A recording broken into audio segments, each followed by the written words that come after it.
Bonjour à vous et bienvenue dans la vidéo numéro 5. Nous étudions transformer la pensée en contrôle direct de la réalité. Et donc aujourd'hui avec la vidéo 5, nous commençons avec l'exercice numéro 25.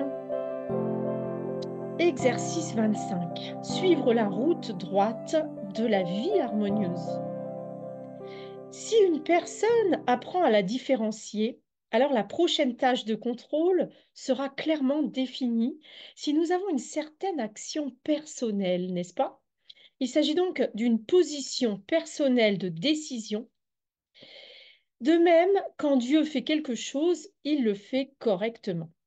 Voilà. Donc là, le but du jeu, hein, c'est vraiment d'assumer notre décision de la vie éternelle déjà et de fusionner avec Dieu.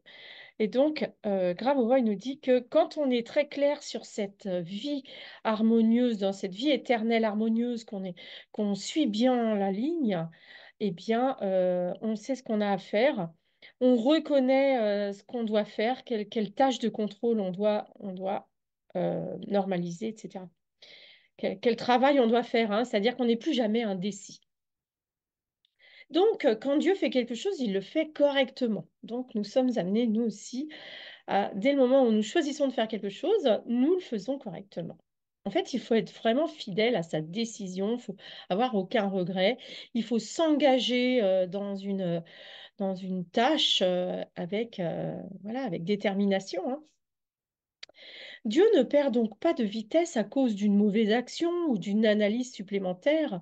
Il se déplace simplement dans un développement infini et c'est tout. Et lorsque nous commençons à voir cela par nous-mêmes, le monde devient équilibré, c'est-à-dire plus harmonieux ou même parfaitement harmonieux. Nous comprenons que nous avons bien agi et que n'importe laquelle de nos actions est naturellement créative, visant précisément la création de type créatif, pour ainsi dire, même au sens universel. Et alors cette action devient systémique. Nous commençons à voir que la lumière qui vient de nous, c'est-à-dire la lumière de la création, lorsque nous agissons toujours correctement, cette lumière rattrape toujours tous les phénomènes de la réalité en termes de positivité, c'est-à-dire de développement éternel.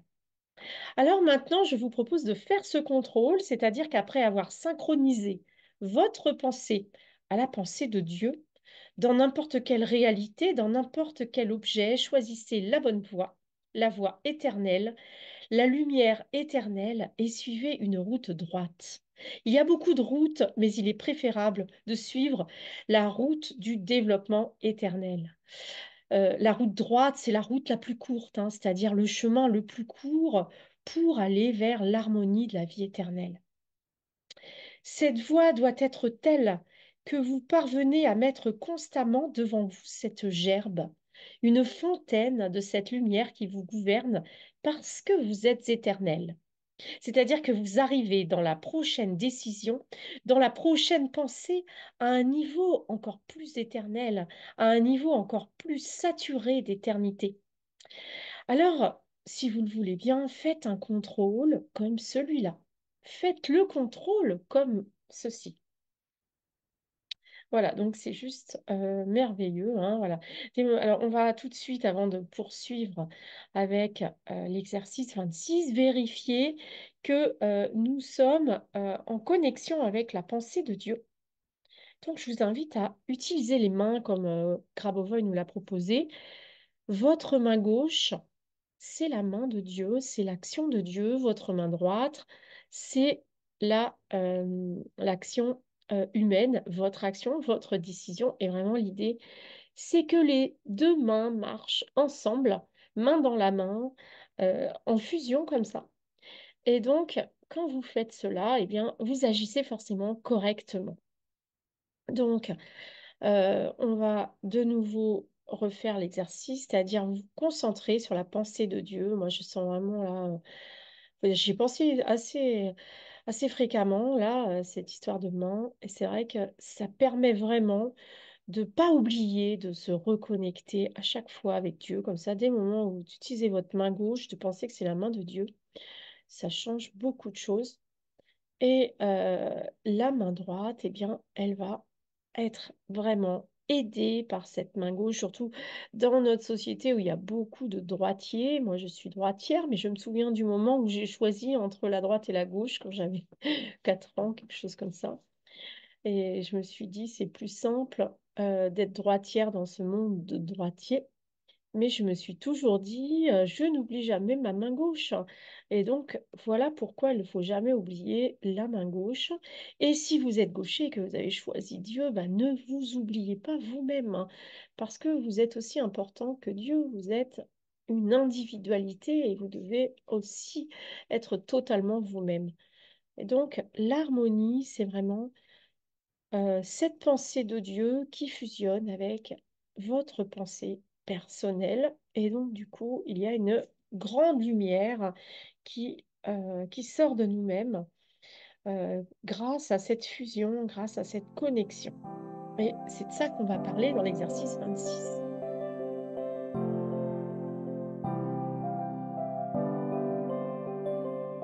Exercice 26. Vous jetez la lumière éternelle devant vous et vous y entrez.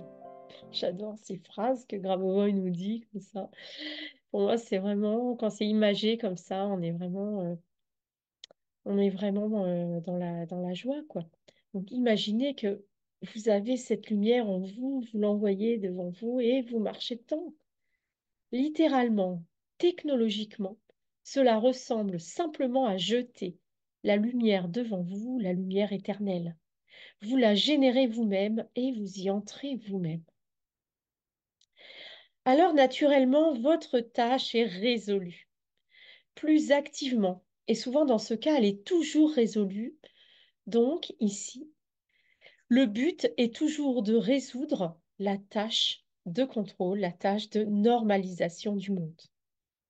Faites donc cette gestion, ce contrôle, et je vais travailler avec vous, nous dit Grabovoi. Voici un autre ajout. La question est que la synchronisation avec la pensée de Dieu donnera un niveau très puissant de récupération. C'est-à-dire que vous allez être en santé encore plus en faisant cela. Donc, si vous êtes malade, vous avez des problèmes de santé, vous n'avez même pas besoin finalement d'y penser précisément. Vous effectuez vos tâches de contrôle, vous vous synchronisez donc avec la pensée de Dieu et automatiquement votre santé va s'améliorer. C'est-à-dire essayer d'entrer dans la structure de l'amélioration de la santé. En d'autres termes, pensez à vous-même à cet instant-là, car en général, celui qui est engagé dans le salut souvent ne pense pas à lui-même, bien que cela soit souhaitable de penser à soi-même périodiquement. Voilà, donc c'est vraiment l'occasion quand vous pensez à rejoindre vos deux mains, vous pensez à Dieu, mais vous pensez aussi à vous-même. Et Dieu ne peut rien sans vous, hein. Vous ne pouvez rien sans Dieu et Dieu ne peut rien sans vous. Donc vraiment, rejoignez vos mains. Essayez donc de vous synchroniser au niveau de l'amélioration de la santé et pas seulement du point de vue commun, mais exactement du point de vue du développement éternel. En d'autres termes, vous devriez essayer d'éviter les angles les plus aigus des événements lorsque cela est possible, du point de vue de l'activité commerciale par exemple, si seulement votre santé devrait être telle que vous soyez en bonne santé. Donc, on va vraiment euh, éviter les angles les plus aigus des événements. Ça veut dire quoi? Ça veut dire que dans la vie, dans les événements de la vie, des fois, il y a des, voilà, il y a des choses un petit peu dures. Eh bien, on les contourne tout doucement. Et il nous dit, par exemple, du point de vue de l'activité commerciale. Voilà, moi, ce que j'entends là, peut-être qu'il y a un problème de traduction, mais ce que j'entends, c'est que il faut pas travailler trop, il faut pas en faire trop, il faut aussi penser à soi, hein, il faut penser à sa santé. Et donc, votre santé doit être telle que vous soyez en bonne santé tout le temps.